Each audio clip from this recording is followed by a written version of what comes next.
Hey guys, it's Sean from Trigger Precision Machine. January 2nd, 2023. Today is the first video of a 10-part breakdown series where I select a different firearm each day and go over the specs, what I use it for, what I would change if I were to build or buy that firearm again. So for today I have what I classify as a lightweight hunting rifle. Out here in the West, it's not uncommon to hike 10 plus miles a day when you're out looking for elk and mule deer. With that being said, there's also plenty of opportunities for some long distance shots over 500 yards.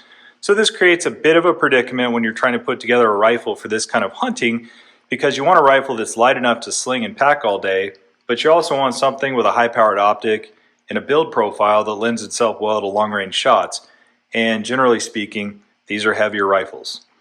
This is one of those topics that has a lot of opinions on what defines a lightweight hunting rifle, and I'm here to tell you it is all subjective. It is whatever fits your level of physical fitness, the type of animal you're hunting, the type of hunting you're doing, and the ranges you want to shoot at. It is very possible to build a version of the rifle I am about to show you that probably weighs 5 pounds or more less. But I personally would not have the confidence in that platform to take the shots that I know I'm capable of taking. So with that being said, we'll get right into it. This is a custom-built rifle built to my specs for western mule deer hunting. It's chambered in 7mm Remington short-action Ultramag, and I've used this rifle to make several ethical kills on mule deer past 500 yards, with the furthest being 892 yards. I maintain a good level of physical fitness all year, and I have no issues packing this rifle with the rest of my gear for 15 plus mile days. So to start out, we'll check out the muzzle end, and we'll work our way back discussing each piece of the rifle. Alright guys, so here we are at the muzzle end. We have a Thunder Beast arms, suppressor adapter brake.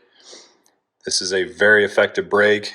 And it also gives me the option to run my Thunder Beast Dominus, which obviously keeps the noise down and mitigates recoil pretty effectively. We'll move down the barrel. This is a Coyote Tan Cerakoted Bartline 5R, cut at 24 inches. It is a 1 8 twist barrel and a medium Palma profile. Next we have the optic here. I'm using this Razor HD AMG 6-24x50.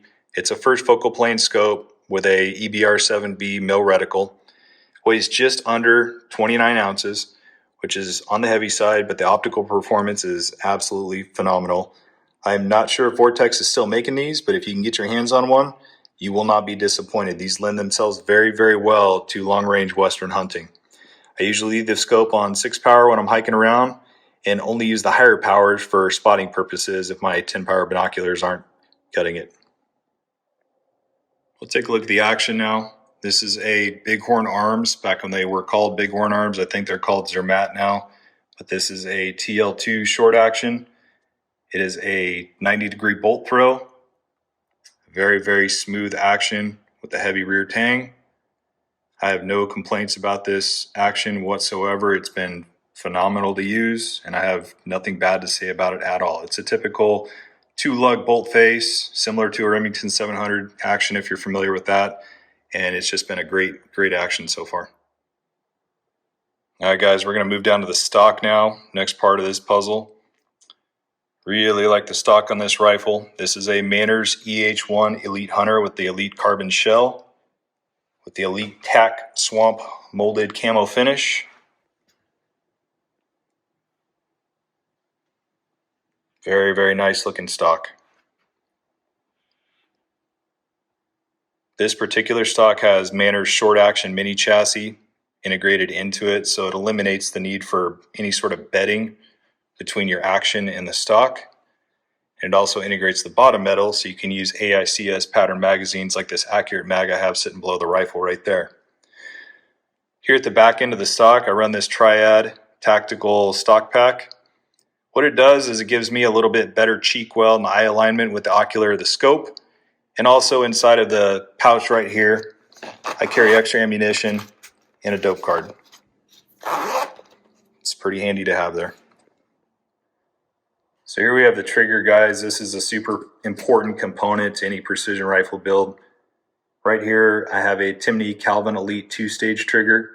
It's set for about a 2.5 pound total trigger pull, which a lot of people are going to say is pretty light for a hunting rifle, but I do not carry this rifle in the field slung with a round in the chamber. I typically only chamber up a round right before I'm about to take a shot on an animal or a target. So I maintain a certain level of safety that way. And I'm used to shooting triggers that weigh much less than that. So the sub 1 pound triggers on match rifles in stressful situations. So running a trigger like this is no big deal in a field situation, but it all depends on user preference. So here we have the magazine. I run these Accurate mags. They're an AICS compatible magazine. This one in particular is set up for the short magnums. So it fits the 7mm short action ultra mag pretty well. And a couple of the other simple components of the rifle that put it all together.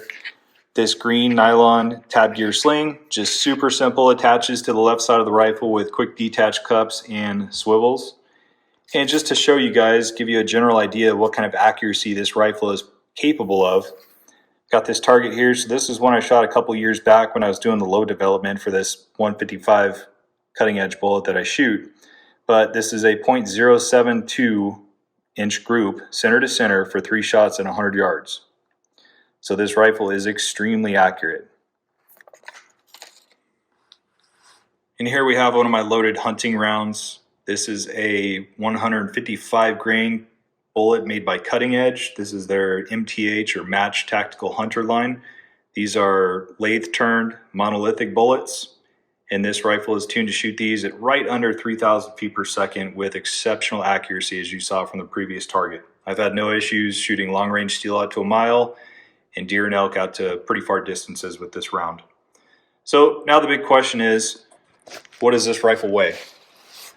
So as it sits right here with the Harris bipod, the stock pack and everything you see on it, and a loaded magazine, is right at 11 pounds. So I can shed about 1.5 pounds or so if I take the Harris bipod off, maybe 2 pounds if I shed the stock pack in the back, but I generally carry both of those items in the field. So if I were to change anything and rebuild this rifle, the only 2 components that I would look at changing are the scope and the barrel. So I might look at replacing the Bart line with a proof carbon fiber barrel the same length, and I might look at changing the scope out to either a Leupold or a Marsh scope that's a little bit lighter. And I think between those 2 components, I could probably shave off another 2 pounds from this rifle, and I'd still maintain the same level of accuracy and same shootability that I have now. So that wraps it up. I hope you guys enjoyed this and stick around for the rest of the breakdown series. Thanks again. We'll see you next time.